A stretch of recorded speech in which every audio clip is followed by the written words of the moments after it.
Hello, welcome YouTube video. I just wanted to demonstrate my cold smoker that I set up here. I use regular stuff from the hardware store. I have a Primo. You could also do this with a green egg. This is the extra large Primo. I set this guy up like I normally would with charcoal and hardwoods, chips and chunks. All that's in there going. I got a vent from the kind of like over where they would sell the appliances, and this is just the vent you would use to connect your dryer to the exterior of your house.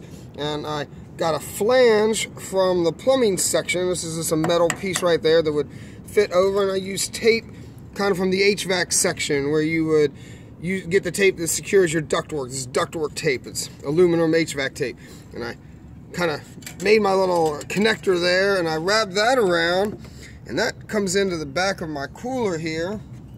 And you can see I just cut a 4-inch hole there and shoved that into the cooler. And then I also came up on the top of the cooler and I just took a drill and cut some, was that 3/4 inch holes maybe, so that I would have airflow. Let's open it up in here. I've got a couple pork tenderloins and some jalapeno peppers and some onions smoking. And I've got my thermometers. They're just hanging loosely. They are not in the meat. They're just hanging loosely because I want to monitor the temperature in the box. I don't want any cooking. I'm trying to prevent cooking. Back over here at the Primo, like I said, we got 300 degrees on the Primo. And then let me show you the temperatures on my thermometers.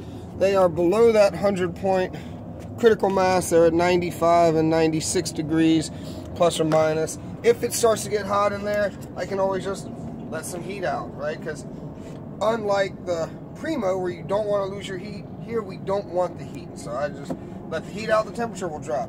Also, let's come down here below, and I'll show you how I have the, that's just about how open I have that vent. I just want to keep this from getting overly hot, so I'm keeping it cool.